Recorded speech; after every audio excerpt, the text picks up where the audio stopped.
구약의 니에미야 1장 1절에서 11절 말씀 같이 보시겠습니다.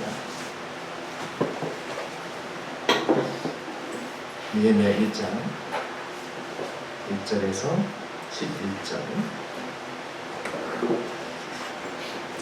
찾으시면 저하고 같이 교독하셨습니다. 제가 먼저 1절 읽습니다. 하가라의 아들 니에미야의 말이다. 아닥사스다 왕 제20년 기슬월에 내가 수산궁에 있는데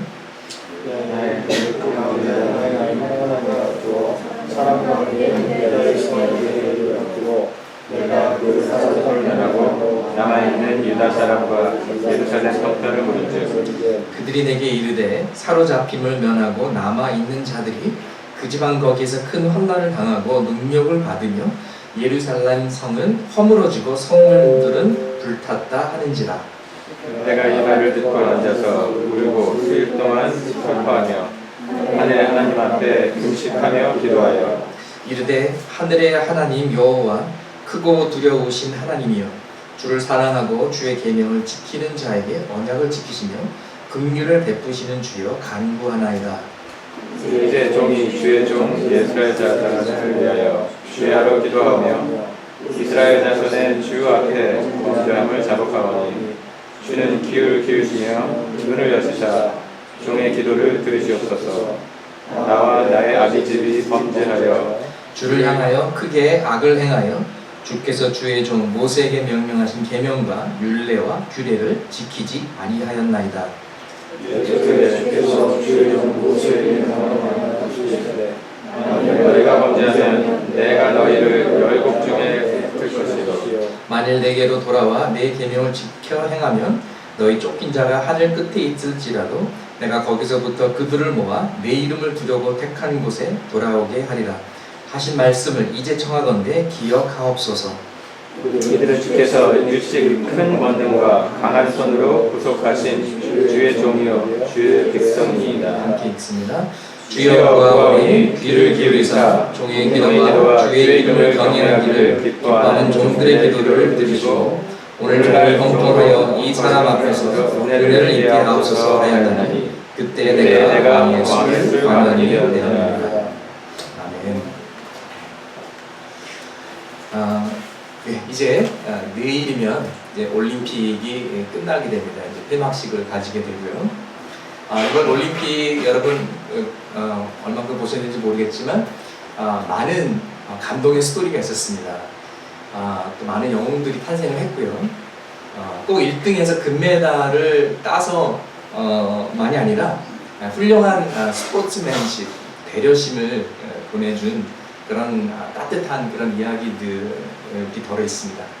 그 중에 동메달을 딴 이대훈 태권도 선수가 있는데요.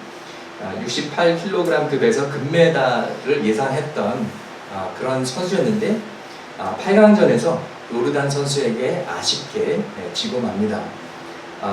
아흐마드 아부 가우시에게 11대8로 졌지만 끝나고 웃으면서 오히려 박수를 쳐주고 손을 이렇게 번쩍 들어서 축하해주는 그런 멋있는 모습을 보여줬습니다.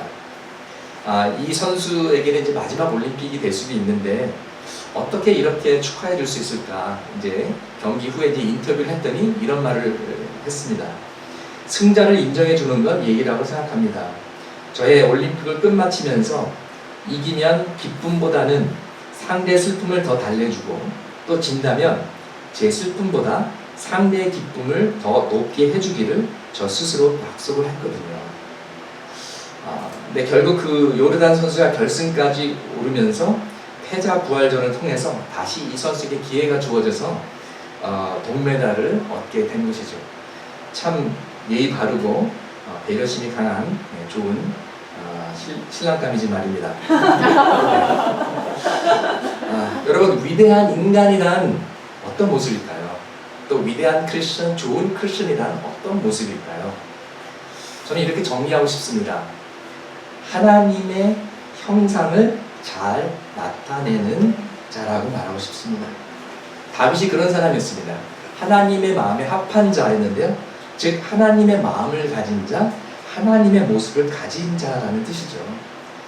물론 가장 위대한 인간은 하나님이시지만 성육신으로 오신 예수 그리스도이십니다. 하나님의 형상을 가장 완벽하게 보여주셨기 때문에 빌립이 하나님 아버지를 우리에게 보여주십시오라고 질문했을 때 빌립아 나를 봐라. 나를 봤으면 아버지를 본 것이다. 본 것과 같다. 이렇게 14장에서 말씀하셨고요. 골로새서 1장 15절 말씀에는 그는 보이지 아니하는 하나님의 형상이시요 모든 피조물보다 먼저 나신 이시니 이렇게 말하고 있습니다. 여러분 해와 달의 차이가 무엇인지 아십니까? 해는 자발적으로 빛을 발합니다. 그런데 달은 자발적으로 빛을 내지 못하고요. 해의 광선을 이렇게 반사하는 역할을 하는 것이죠. 하나님은 해와 같은 존재고요. 우리는 달과 같은 존재입니다. 우리 스스로 선함과 정의와 거룩함과 사랑 이런 것은 없습니다. 그러나 하나님의 사랑을 받아서 그 사랑을 나눠줄 수 있고 하나님의 거룩하심을 받아서 그 거룩하심 속에 우리가 살 수가 있는 것입니다. 여러분 우주에 블랙홀은요 아이러니하게도 가장 많은 빛을 가져가면서 가장 어두운 곳입니다. 무조건 빨아들이기만 하거든요. 거기에 들어가면은 나오지가 않습니다. 근데 어떤 사람들은요 심지어 크리스천들도 블랙홀 같이 사는 사람도 있습니다. 받기만 합니다. 줄 줄을 모릅니다. 여러분 거머리는요 몸에 딱 붙어가지고 피를 빨아먹잖아요. 근데 배가 꽉 차서 배부를 때까지 떨어지지 않는다고 합니다. 어떤 성도들은 자기를 위해서 자기 식구들을 위해서 기도할 줄밖에 모릅니다. 주세요 막 달라고만. 그래서 별명이 막 달라 말이야. 달란 말이야. 그냥 달라고만 하고 축복을 달라고만 하고 사랑, 은혜, 축복 받기만 하고 나눠줄 줄 모른다는 거죠. 그러나 이제는 우리가 받을 만큼 받았죠, 여러분. 하나님의 은혜가 충만하죠. 이제는 나눠야 할 때인 줄 믿습니다. 오히려 더 많고 풍성한 것이 저주가 될 수가 있거든요. 욕심과 탐심, 이기주의가 비만증을 불러오기도 하고요. 여러 가지 건강 문제를 일으킬 수도 있습니다. 골로새서 3장 5절 말씀에 욕심은 우상 숭배라고 말하고 있습니다. 느헤미야는 정말 위대한 인물입니다. 왠지 아십니까? 하나님을 사랑했고요. 사람들에게 긍휼을 베풀었고 하나님 앞에 겸손할 줄도 알았고 그렇지만 또 지혜로운 자였습니다. 그리고 하나님의 마음을 품었고 하나님의 성품을 가졌던 사람이었습니다. 그는 욕심내지 않았습니다. 이기적이지 않았습니다. 자기 성공과 자신의 편안한 삶에 만족하지 않았습니다. 오늘 본문 말씀에 그가 왕의 술관원이었다라고 나오고 있습니다. cupbearer. 그러면 이제 현대인들은 그게 뭔지 잘 모르기 때문에 그냥 뭐 잔 하나 들고 서 있었나 보네, 뭐 별거 아니네 이렇게 생각할 수 있는데 오늘날로 말하자면은 대통령 수석 비서관 같은 그런 자리입니다. 왜냐하면 왕은 시시때로 호신탐탐 사람들이 암살하는 사람들이 있었기 때문에 그 술이나 뭐 음식을 먹을 때 독이 들어갔는지 안 들어갔는지 확인하는 사람이 필요했는데 그것이 바로 느헤미야의 일이었습니다. 그러니까 왕이 절대적으로 신뢰하는 자 아니면은 시키지 않는, 갈 수 없는 자리죠. 그리고 그 신뢰를 하루아침에 얻었겠습니까? 5년, 10년, 20년 오랜 기간 동안에 검증된 저 사람은 믿을 수 있다. 자타공인, 신실한 사람, 믿을 만한 사람. 그래서 왕의 이너 서클에 들어가는 바로 옆에 서 있는 자리까지 올라간 잘 나가고 성공한 사람이었습니다. 이 느헤미야가 울 필요가 없는데 울었다는 것입니다. 여기에 그의 위대함이 있습니다. 느헤미야는 애국자였습니다. 동족을 위해 울며 통곡하며 기도할 줄 알았고 가만히 앉아있지 않았습니다. 액션을 취했습니다. 그냥 뉴스를 보고 안 됐다 그리고 끝나지 않고 눈물 흘리고 끝나지 않았고 액션까지 이어져서 액션을 취한 믿음의 용사였습니다. 여러분은 무엇 때문에 우십니까? 개인적인 문제로 울 수가 있습니다.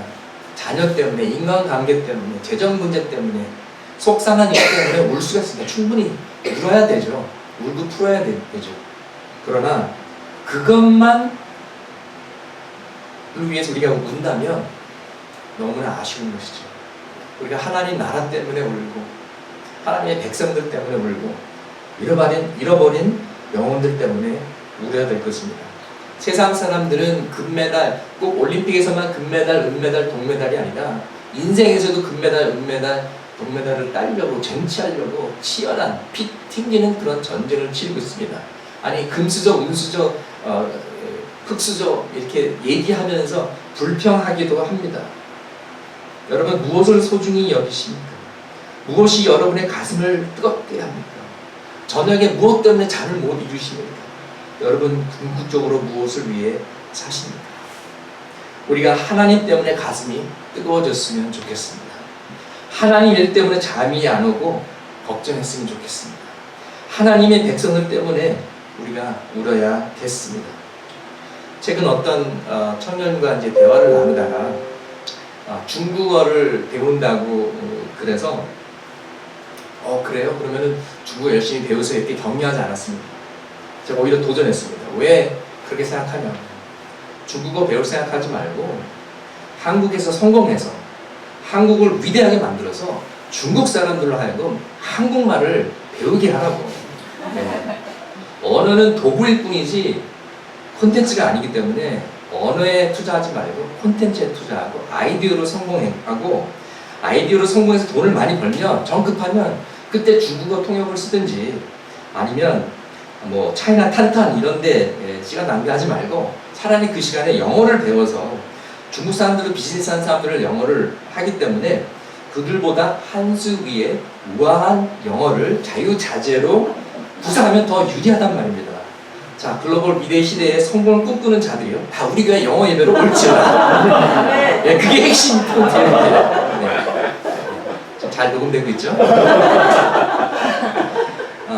자, 느헤미야의 배경은 바벨로 포로 시대입니다. 유다가 바벨론에 망해서 598년과 587년 사이에 이제 먼저 왕족, 귀족들부터 이제 바벨론으로 포로로 끌려가는 것이죠. 첫 번째 포로에는 이제 다니엘 같은 사람도 포함되어 있었고요. 그다가 BC 538년에 페르시아의 왕 고레스 왕이 이제 유대인들이 고향으로 돌아가도 된다고 선포해서 1차, 2차, 3차 이렇게 귀환이 있었던 것입니다. 이 시대에 느헤미야는 단지 자기 민족을 사랑했던 애국자뿐만 아니라 하나님의 백성을 사랑했던 믿음의 사람으로 살았습니다. 그래서 오늘 말씀 보니까 궁금해서 물어보잖아요. 예루살렘에 사는 자들, 남은 자들 지금 어떻게 지내고 있느냐. 관심 있고 사랑한다면은 물어봅니다. 그렇기 때문에 부부 사이나 가족들끼리도 서로 잘 그냥 밥 먹었니? 자꾸 물어보고 궁금해. 이런 것이 사라지면 굉장히 안 좋은 거예요. 죽든 살든 뭐 새벽 1시가 넘었는데 안 들어와도 뭐 그냥 잘 자고 있고 이러면 안 되는 겁니다, 여러분. 만약 올림픽 결과에 관심 있다면 브라질하고 독일하고 축구해가지고 페널티킥까지 갔는데 누가 이겼는지 궁금하면 물어볼 거 아니에요. 요새 달러 원 확률이 막 올라갔다 내려갔다 하는데 물어볼 거 아니에요. 적어도 물어볼 사람이 없으면 구글 박사나 네이버 형이나 이웃 사촌 오빠라도 물어볼 거 아니에요. 그 보너스로 스타벅스 커피빈을 수전 한국말로는 별다방 콩다방이라고 합니다. 닥터페퍼는 후추 박사라고 부르고요. 이런 말이 있습니다. People don't care how much you know until they know how much you care. 사람들은 당신이 그들에게 관심을 가지고 있다는 것을 알기 전까지는 당신이 얼만큼 알고 있는지에 대해서 그다지 관심이 없다는 것이죠. 그래서 전도의 동기는 반드시 사랑이라만 됩니다. 진리는 사랑으로 포장해야만 듣는 사람들의 마음을 열 수가 있는 것이죠. 여러분과 저는 탈북자 세터민에 대해서 얼마나 관심을 가지고 있습니까? 그들의 한국 입국 과정에 대해서 얼마나 알고 있습니까? 하나원 교육을 통해서 정부에서 얼마큼 보조를 받고 이런 일들을 얼마나 알고 계십니까? 최근에 북한에서 산부인과 의사였던 탈북자가 가정을 돌보느라고 건물 유리창 청소하다가 떨어져서 사망한 그런 뉴스를 듣고 얼마나 가슴이 아팠는지 모릅니다. 또 이번에 우리 마야 자매의 상황을 통해서 한국 구세군에서 미혼모들을 위해 운영하는 두리홈이라는 시설도 알게 되었고요. 한국 장로교에서 운영하는 애랑원 미혼모 센터도 우리가 알게 됐습니다. 그냥 막연하게 그래 미혼모들을 도와주는 또 외국인들을 도와주는 무슨 뭔가가 있을 거야 이런 게 아니라 우리가 팔을 거두고 개입돼서 도와주면서 뛰어들었을 때 그때 비로소 이런 것들을 알게 되는 것이죠. 이런 것이 노하우입니다. 사랑도 마찬가지입니다. 서로 사랑하라고 모르는 사람 없습니다. 그러나 사랑의 노하우는 구체적이고요. 여러분 아이를 둘 낳아도 엄마의 같은 배에서 나와도 성격이 다른 거 아세요? 그러면 똑같은 방식으로 가르치면 안 됩니다. 똑같은 방식으로 야단치면 안 됩니다.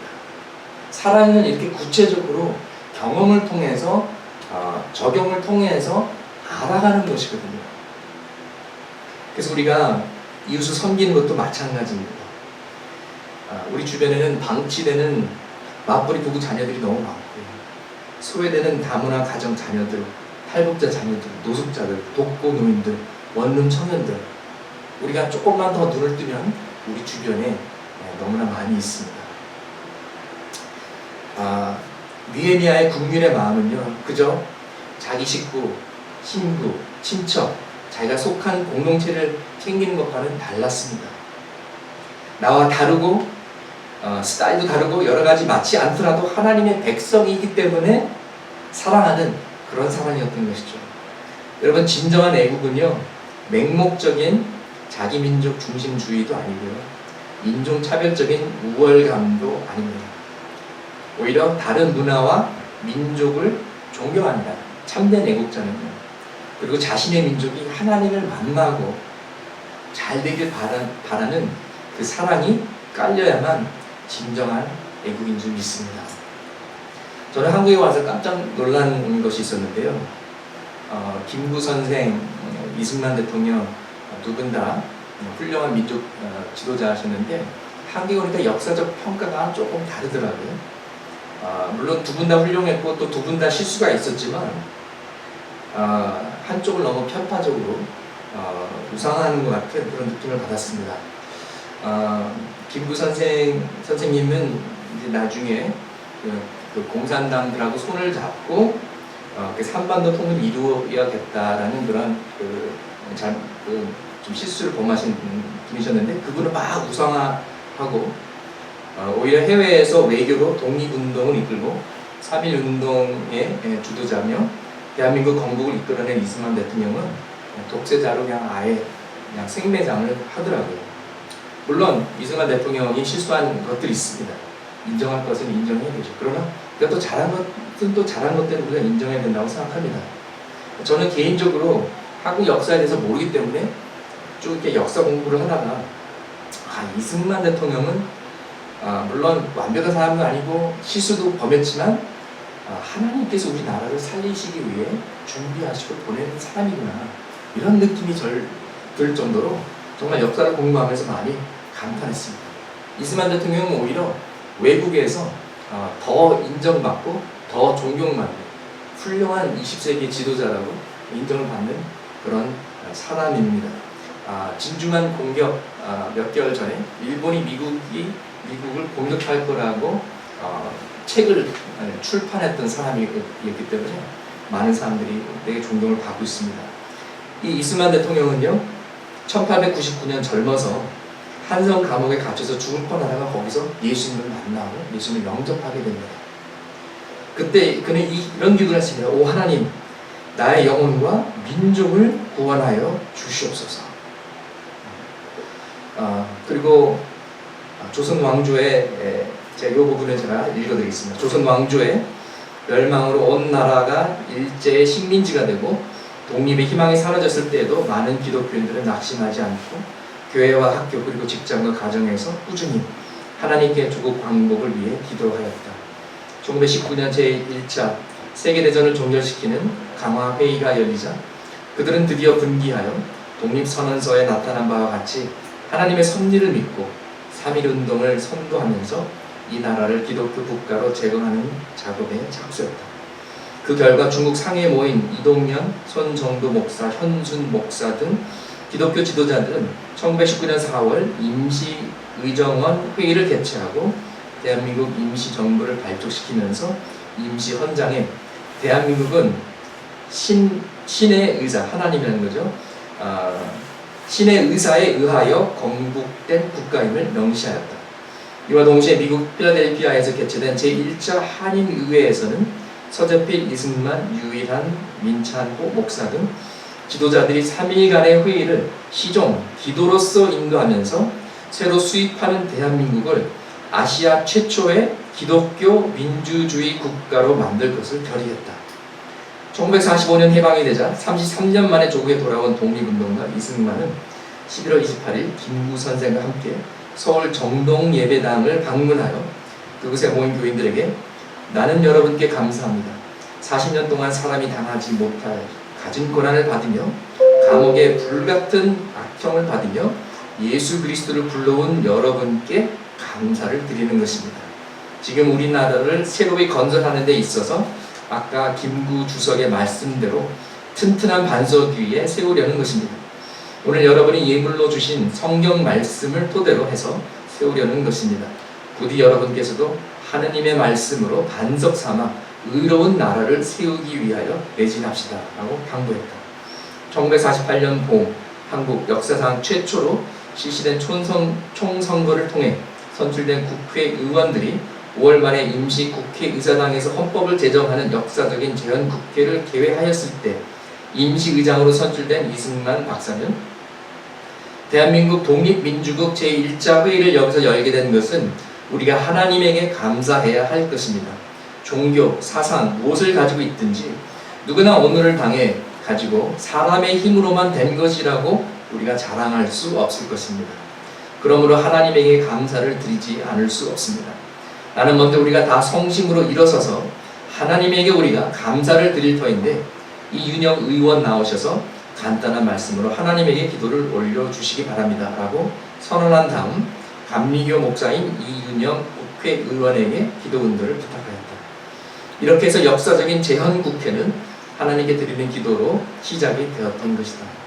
다음은 이에 화답한 이윤영 목사의 기도에 대한 기록이다.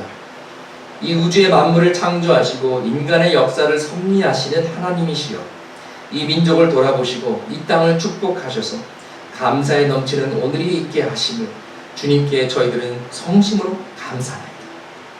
오랜 시일 동안 이 민족의 고통과 호소를 들으시고 정의의 칼을 빼서 일제의 폭력을 굽히시사 세계 만방의 양심을 움직이시고 또 우리 민족의 염원을 들으심으로 이 기쁜 역사적 환희의 날을 이 시간을 우리에게 오게 하시니 하나님의 섭리가 세계 만방에 정시하신 것으로 저희는 믿나이다. 하나님이시여, 이로부터 남북이 둘로 갈리어진 이 민족의 어려운 고통과 수치를 신원하여 주시고 우리 민족, 우리 동포가 손을 같이 잡고 웃으며 노래 부르는 날이 우리 앞에 속히 오기를 기도하나이다.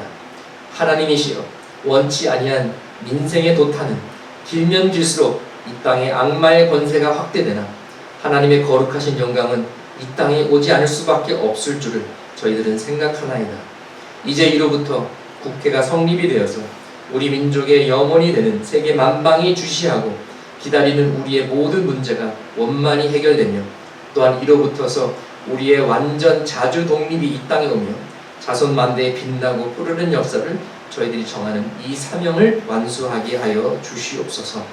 하나님, 이 회의를 사회하시는 의장으로부터 모든 우리 의원 일동에게 건강을 주시옵고 또한 여기서 양심의 정의와 위신을 가지고 이 업무를 완수하게 도와주시옵기를 기도하나이다. 역사의 첫 걸음을 걷는 오늘의 우리의 환희와 우리의 감격에 넘치는 이 민족적 기쁨을 다 하나님께 영광과 감사를 올리나이다. 이 모든 말씀을 주 예수 그리스도 이름을 받들어 기도하나이다. 아멘. 여러분, 가슴이 뜨겁지 않습니까? 느헤미야의 기도와 같은 그런 스피릿이 아닙니까? 오늘날 국회의원도 이렇게 기도했으면 좋겠어요. 느헤미야는 하나님께서 사랑하는 것을 사랑했고 하나님께서 증오하는 것을 미워했습니다. 하나님의 마음을 아프게 하는 것들이 내 마음을 아프게 하옵소서, 이렇게 기도했던 자였습니다. 제가 좋아하는 찬양 가사가 이런 가사가 있습니다. 하나님 눈길 머무신 곳 그곳에 내 눈 머물고, 하나님 손길 닿으신 곳 그 손에 내 손 닿으리. 하나님 마음 두신 그곳 그곳에 내 마음도 두고, 하나님 계획하신 그곳 그곳에 내 삶 드리고. 여러분은 무엇 때문에 우십니까? 무엇 때문에 욱하십니까? 무엇이 여러분의 보물입니까? 여러분은 무엇을 사랑합니까? 무엇 때문에 가슴이 무너집니까? 무엇 때문에 밤에 잠을 못 이루시며, 무엇 때문에 여러분의 인생을 바치기 원하십니까? 니에미아는 긍휼을 가졌고 자신의 백성들과 공감했던 자인데요. 긍휼이란 말, compassion with passion, with pain. 내 마음이 상대의 고통을 느끼며 내 마음이 상대에게 나아간다라는 그런 뜻이 담겨져 있습니다. 공감, empathy는 sympathy가 아닙니다. 그저 동정이 아니고요. 그저 불쌍해서 안 됐다 쯧쯧쯧 우는 것이 아니고, 그 사람의 아픔을 내가 느끼고 마치 내 아픔, 내 문제처럼 공유하는 것입니다. 공감하는 것입니다. 그리고 액션으로 이어지는 것입니다. 느헤미야는 하나님의 백성들과 마음을 함께하며 공감했던 자였고, 긍휼한 마음을 가진 것뿐만이 아니라 긍휼을 베풀기로 작정했던 자였습니다. 그의 아픈 마음을 달래기 위해서 처음에는 그냥 며칠을 통곡하면서 울었습니다. 그리고 거기에 멈추지 않고 금식하면서 기도를 했습니다. 오늘날 한국교회에서 금식과 기도가 사라지고 있습니다. 솔직히 여러분도 금식 잘 안 하시잖아요. 저도 그렇고 자꾸만 멀어지고 있는 것이죠. 마가복음 9장에 보면 귀신 들린 아들을 데리고 온 아버지 이야기가 나옵니다. 예수님이 잠깐 자리를 비웠을 때 제자들에게 맡겼는데 제자들이 귀신을 쫓지 못했어요. 그래서 예수님이 오셔서 답답해하면서 귀신을 쫓아냈습니다. 제자들이 쪽팔려서 나중에 예수님 따로 뵙고 물어봤어요. 예수님, 우리는 왜 못했죠? 그때 예수님께서 이 대답을 하십니다. 이르시되, 마가복음 9장 29절 말씀에 이르시되 기도 외에 다른 것으로는 이런 종류가 나갈 수 없느니라 하십니다. 결국 기도가 부족했다라는 것입니다. 여러분 같이 한번 따라해 주시기 바랍니다. 기도는 능력이다. 기도는 능력이다. 기도는 능력이다. 기도는 능력이다. 그렇습니다. 여러분, 기도가 능력입니다. 여러분, 오늘날 한국교회가 능력 충만하다고 얘기할 수 있습니까? 저는 양심상 그렇게 말 못할 것 같습니다. 왜 그랬을까요? 기도가 부족하고, 기도를 통해서 회개도 생기고, 기도를 통해서 역사도 일어나고, 기도를 통해서 부흥도 일어나고, 그런데 기도가 멈추니까 영적인 셈이 메마른 것입니다. 영적인 축복이 얼싸. 그렇기 때문에 교회 갖가지 분열과 문제가 일어나는 것이 아닌가 생각합니다. 마태복음 17장 21절에 같은 내용이 있는데요. 근데 한글 개역이나 개역개정 성경 그리고 NIV에는 마태복음 17장 21절이 보면 없음으로 나와 있습니다. 그런데 킹 제임스 버전이나 다른 그 원어 버전을 보면은 이 마가복음 9장 29절과 거의 동등한 내용이 있는데 딱 하나가 다릅니다. 뭐라고 써 있냐면 예수께서 이르시되 기도와 금식 외에는 왜 다른 것으로 이런 종류가 나갈 수 없는가. 그래서 기도와 금식, 우리가 다시 되찾아야 되는 그런 영적인 훈련임을 믿습니다. 정말 슬픈 것은요, 한국교회는 기도하는 교회로 알려졌었습니다. 새벽기도, 철야기도, 금식기도, 심야기도, 산기도, 삼각산에 올라가지고 뭐 나무 뽑아질 때까지 붙잡고 기도했고요. 밤새면서 기도했고요. 기도원도 많았는데요. 그 많았던 기도원들이 이제 다 문을 닫고 있습니다. 심지어 교회에서도 기도를 많이 하지 않습니다. 새벽 기도를 가도 30분 설교 듣고 뭐 5분 기도할까 말까, 그리고 다 직장 가고 집으로 갑니다. 기도가 점점 사라지고 있습니다. 특별히 통성 기도가 사라지고 있습니다. 여러분, 한이 없는 민족은 통성기도를 하기가 힘듭니다. 네. 그래서 유럽이나 미국 교회에서는 통성기도가 그렇게 많지 않아요. 근데 흑인 교회는 통성기도가 있습니다. 노예 생활을 했기 때문에. 한민족에는 고통과 슬픔과 한이 많았기 때문에. 그런데 그 통성기도도 예배 가운데 사라지고 있습니다. 묵상기도로 가고 조용한 기도로 가고, 물론 여러 가지 기도의 형태가 있습니다. 그러나 어떤 큰 흐름 속에서 봤을 때 기도 자체가 사라지고 금식이 사라지고 통성기도가 사라진다는 것은 우리가 어떤 영적인 경고가 아닌가 그렇게 생각합니다. 제가 지금 저의 이제 친구 목사님과 이제 교제하면서 만나면서 우리 교회 차원에서도 주중에 기도 모임이 있으면 좋겠다 이런 얘기를 나누면서 모교 기도 모임을 지금 계획하고 있습니다. 그래서 이름도 정했어요. 예수 제너레이션. 멋있죠? 예수 제너레이션 모교 기도 모임. 그리고 이제 취지를 이렇게 썼습니다. 영적으로 목마른 모든 자가 나와 찬양과 기도와 말씀을 통해 하나님의 인재와 은혜를 체험하게 한다. 특별히 한국교회의 기도의 영성과 역동성이 사라짐을 안타까워하며 이 기도 모임을 통해 각 개인 신앙의 성장과 함께 한국교회가 회복되며 복음과 선교에 대한 열정으로 이어지며 더 나아가 통일 한국을 준비하는 기도 모임이 되길 소망합니다. 아멘. 지금 아직 장소가 확정이 안 됐고요. 장소를 구하고 있고 또 이제 찬양팀도 필요합니다. 함께 기도해 주시기 바랍니다. 창세기의 가인은 하나님께서 아벨이 어디냐고 물었을 때 내가 내 아우를 지키는 자니까 Am I my brother's keeper? 이렇게 질문했습니다. I don't know where he is. 나 상관없다고 생각하는 거죠. 그러나 예수님께서 오셔서 예수님의 죄도 아닌데 십자가에서 죽으셨습니다. 진정한 아우를 지키는 브라더스 키퍼가 되어주신 것이죠. 여러분 그 토비 맥과이어가 나오는 스파이더맨 영화 보시는지 모르겠습니다. 근데 이제 그 영화를 보다 보면 주인공의 삼촌이 이제 그 엉클 벤 삼촌이 차 도둑에 총을 맞아 사망하는데 그 전에 피터 파커라는 이 주인공이 그 차 도둑을 잡을 수가 있었어요. 근데 못 잡은 것이 아니라 안 잡은 거예요. 네. 누가 좀 잡아달라고 막 저 소리를 질렀는데 나는 상관없어. I don't care. 그리고 그냥 보냈는데 결국 그 사람이 자기 삼촌을 나중에 총으로 쏴서 죽이게 된 것이죠.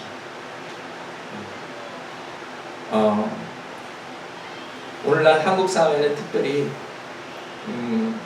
정말 이렇게 독감에서 정신이 획각한 사람들도 있고요. 스토킹하는 사람들도 있고요.